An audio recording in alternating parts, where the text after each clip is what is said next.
For the first time in almost 100 years, Knight Edmonds are proud to present to the market this 900-year-old castle. Here in Kent, the Garden of England, set in over 980 acres of English countryside. We've agreed to meet with Helen, the CEO of the Leeds Castle Foundation today, who's going to tell us a little bit more about the history of the castle and the circumstances surrounding the sale. We're here today with Helen Bonsall-Wilton, CEO of the Leeds Castle Foundation, and here to talk today about the sale of Leeds Castle. So Helen, please tell us how has the castle come to be available? Well, when Lady Olive Bailey left the castle to the Leeds Castle Foundation in 1974, she specified in her will that we would have a 50-year lease.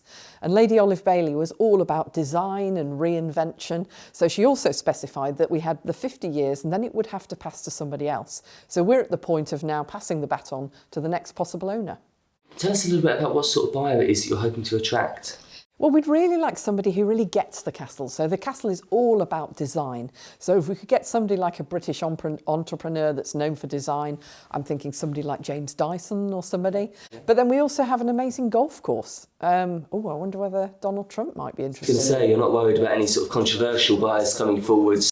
I guess we would want to look quite closely about who took it forward. We'd probably avoid Russian oligarchs at this point. Makes sense. Do you have any say or control over who buys it? Obviously, the lease was bequeathed to you by Lady Bailey. Are there any stipulations on the type of buyer or any rules that were in place, as it were? Well, Lady Bailey was very clear. She wanted somebody who really, really appreciated what this place was about, which is about design. It's about female power. It's all about recreation and access and fun and parties, quite honestly. So I suppose if you thought about who's known for their parties, it'd be somebody like Elton John, who does his Tiaras ball each year. I suppose if you're thinking about who else is good on parties, I suppose Boris Johnson would be an obvious choice. Can you tell us a little bit about the history of the castle? Absolutely. So the castle is just over 900 years old. It's had a really interesting history. So throughout history, we haven't been a defensive castle. So we're not the sort who've been pouring boiling oil on people's heads. Despite the moat, absolutely. But throughout the 900 years, we've been a glamorous retreat. We've been the place that people come to basically to kick back, to relax and to party. And that's run throughout our history. And we've had a number of really interesting owners, including 6 medieval queens. At a time when women didn't really own property or land or anything, 6 separate medieval queens, including Henry VIII's first wife, Catherine of Aragon, did own the castle. And then latterly, obviously, Lady Olive Bailey took the place on in 1926 until her death in 1974. So like I say, it's been a party house throughout the centuries. So we've had amazing guests, from royal visitors to kings and queens and so on. But then latterly in the 20th century, we've had so many interesting visitors. So everybody from Errol Flynn and David Niven as film stars to the future President Kennedy, to the chief whip of the government, David Margesson, and Edward and Wallace before they became married. Walking around, there's clearly a lot of renovation works that are currently ongoing. Can you tell us a little bit about your current plans and what direction it is you're taking the castle in? This year, we're very much looking to restore the castle to being that country house party experience that happened in the 1930s. So you'll arrive at the front door of the castle and then you will walk through as a guest and actually see a party in full flow. So you'll see like the lunch table that's just been exited. You'll see preparation for people getting dressed for dinner. Everywhere you go, you'll get smells and sounds and you'll really feel that you're part of a 1930s house party. And then in July, we'll be putting in a new experience, which is all about going into medieval times and meeting our 6 medieval queens. They'll come to life around you. What do you feel are the main selling points for the castle? So it's a stunning 900-year-old castle, obviously. It has 20 fantastic guest bedrooms and some absolutely gorgeous reception rooms.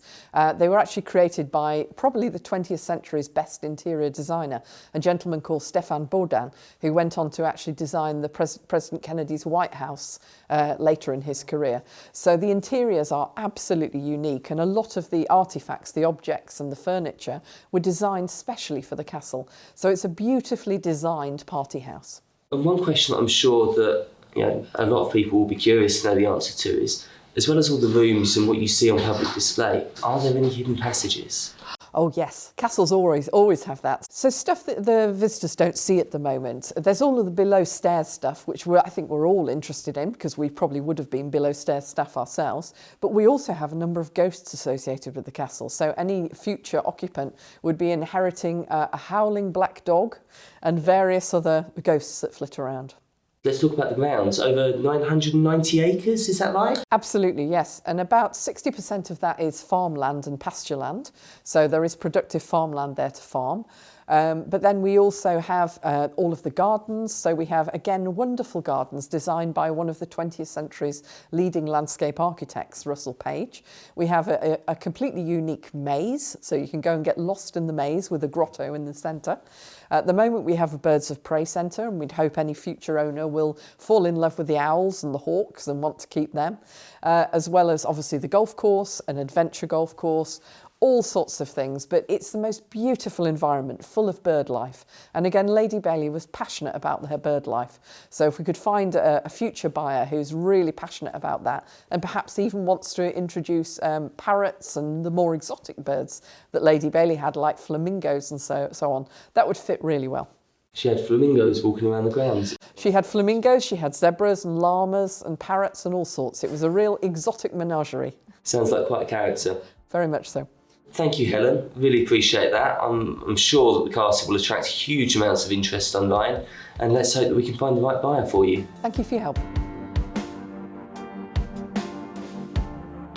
So if, like Lady Bailey, you enjoy extravagant parties, you have a burning desire to own a fascinating piece of English heritage, and you're open to sharing that with the rest of the world, please do give us a call. The number is 01622 291 491.